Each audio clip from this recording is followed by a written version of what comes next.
do it on a different day? Yeah. Yeah. Okay. You're Michelle Cormier? Yes, ma'am. And will your client waive the formal reading of the indictment in each case? Yes, ma'am. Ms. Cormier, in clause number 25, DCCR 1446, let's see, are we going on with the prior or just the? With the prior judge. Okay. Let me, you're charged, hold on. You're charged with manslaughter from November 2nd of 2024. It's a second-degree felony. The indictment alleges you were previously convicted of burglary of a habitation, a second-degree. Pause here. This is where the case quietly gets heavier. What you're hearing is a sentence enhancement, meaning the past is officially back in the room. Prior felony convictions don't just sit on a record. They actively raise the punishment range. A second-degree felony like manslaughter is already serious. But when the state proves a prior felony, the judge's sentencing options expand dramatically. And notice how methodical the judge is. Every yes, ma'am locks in another legal door closing. Once the defendant admits the prior is true, there's no rewinding that tape. This is the point of no return. Ask yourself, would you still plead guilty knowing your past just double your exposure? Degree felony, January 30th of 2013. And how do you plead to that charge? And are you pleading guilty freely and voluntarily? Yes, ma'am. And because you did what they've charged you with? And is that prior conviction true? Yes, ma'am.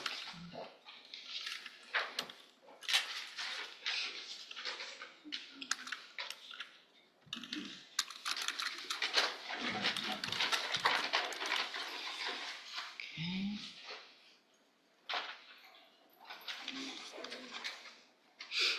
Sorry, it takes me a minute to get it pulled up. In cause number 25, DCCR 1447,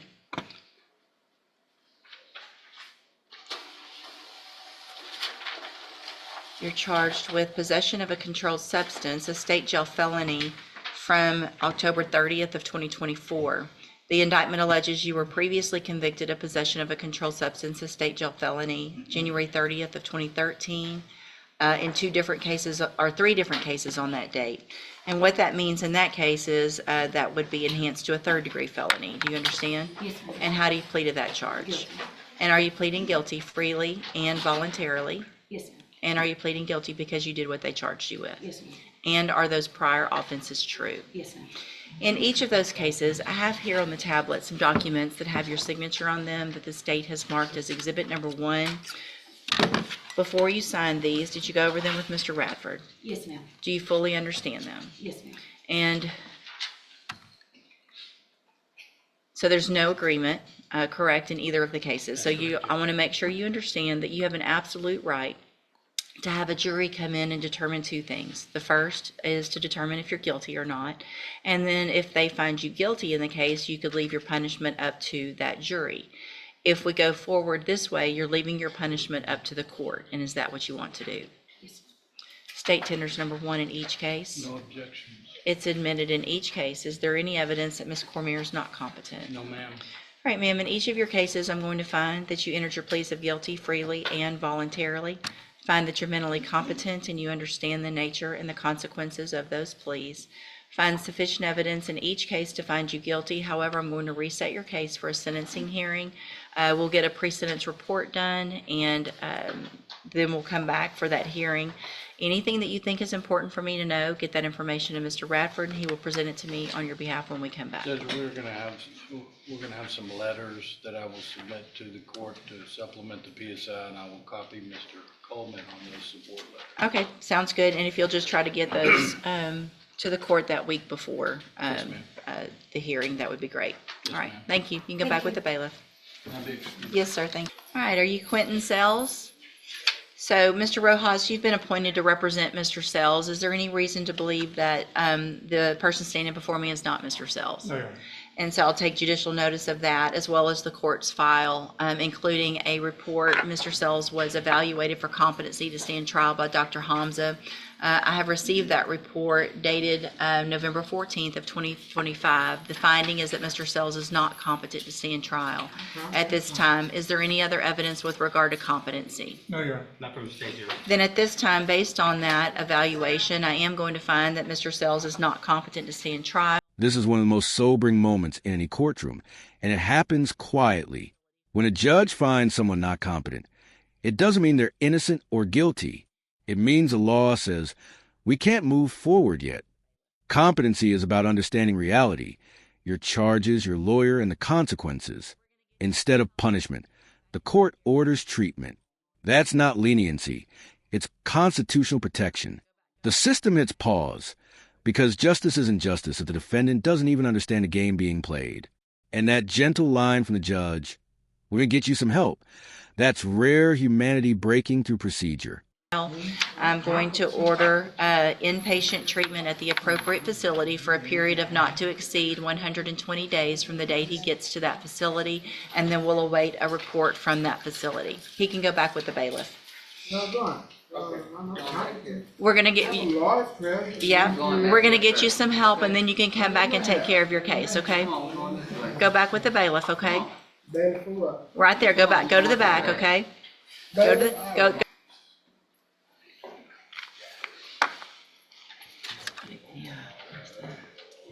It opened the wrong one in the background, that's why.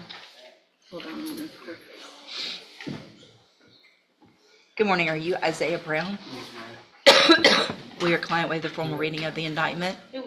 Mr. Hoffpower, this is yours on Isaiah Brown.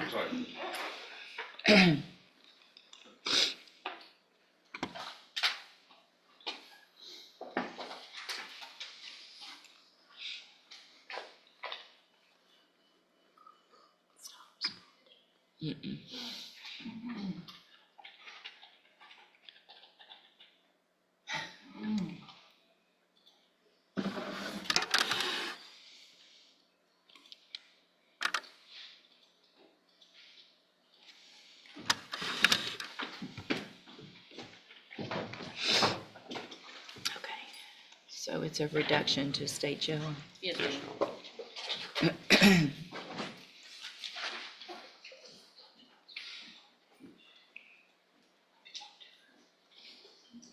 Okay, Mr. Brown, in cause number 25 DCCR 0356, the state has elected to proceed on the lesser offense of a state jail felony, abandoning or endangering a child with intent to return from February 9th of 2025. And how do you plead to that charge?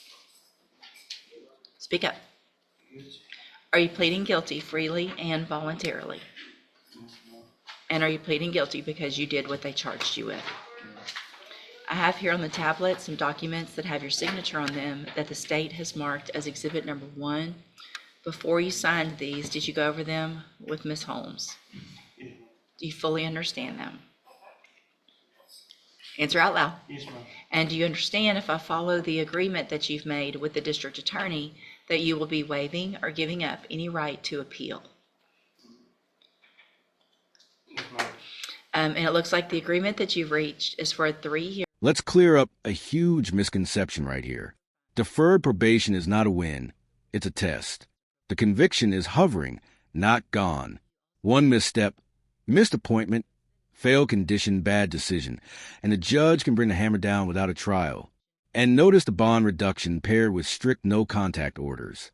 That's the court saying, you're trusted, but barely. The freedom is conditional, fragile, and temporary. This is the legal equivalent of walking a tightrope with no safety net. The real question is, can he finish probation, or will we see him back in the same courtroom? Deferred probation, there would be a $300 fine, and you would be required to follow all of the rules and conditions of probation. Is that your understanding?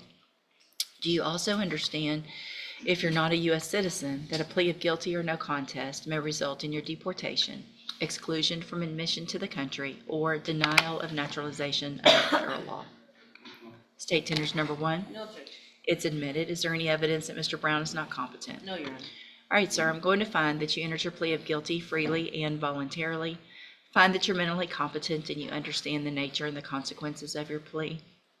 Find sufficient evidence to find you guilty. However, I'm going to reset your case so that we can get a pre-sentence report done by probation. Then we'll come back at a later date for sentencing. Mr. Hoffpower, what is the state's position with regard to a bond based on the nature of this plea? We have no position. What is the, Just a- what's the relationship to Kinsley Segura? Child. This is. It's your daughter? No, he's not with the mother. I'm sorry? They have custody.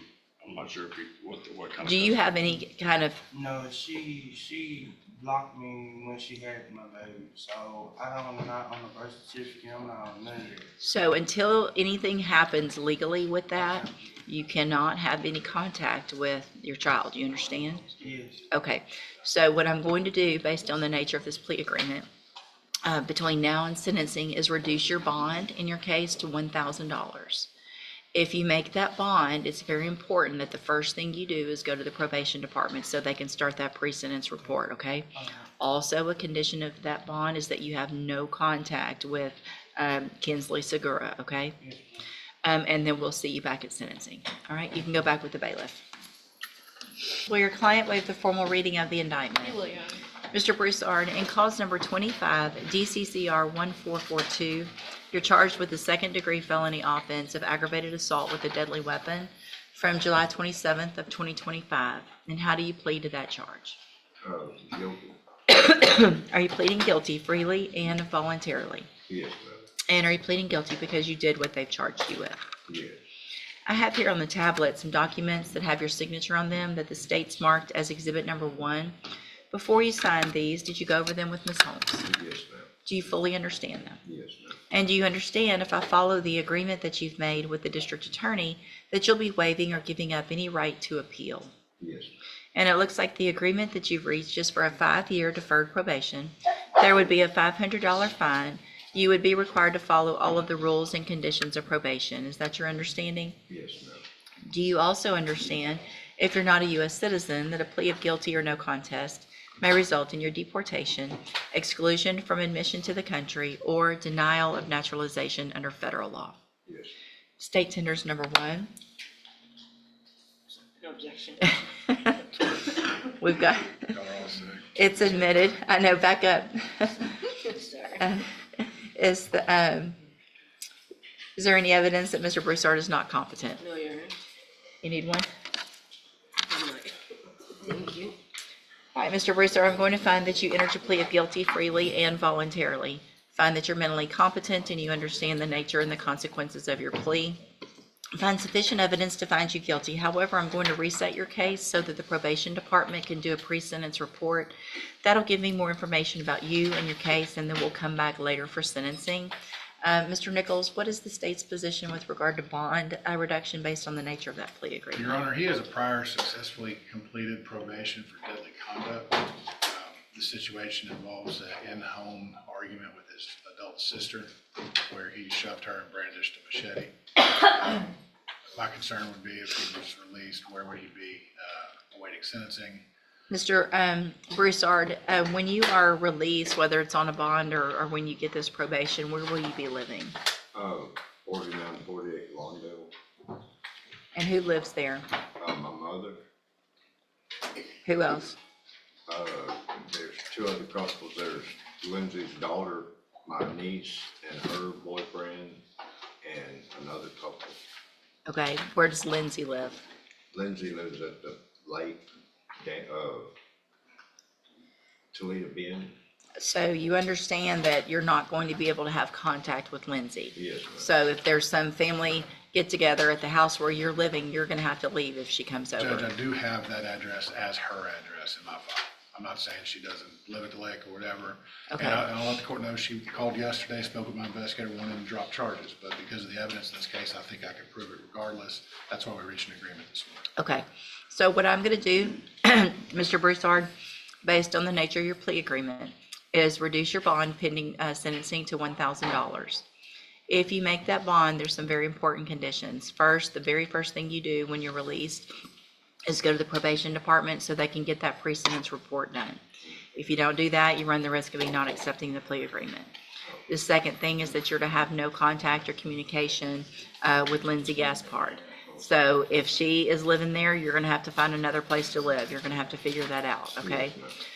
If I find out that you're having any contact or communication, or she contacts the DA's office and lets them know that, then you run the risk of me not accepting the plea agreement. All right?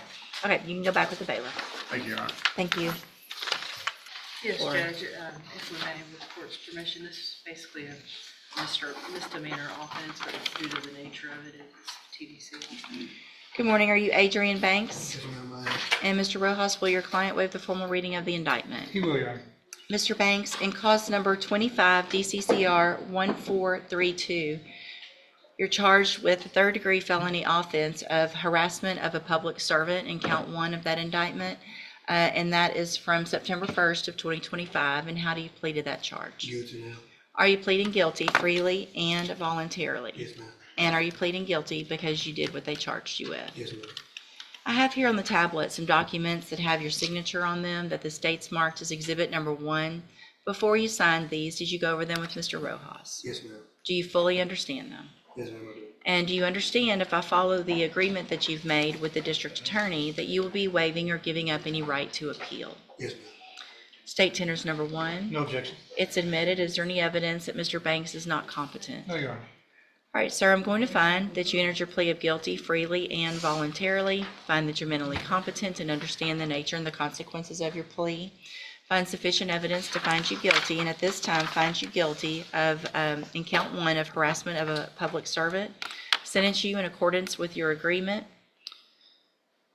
It was 2, right? To a term of 2 years in the institutional division of the Texas Department of Corrections.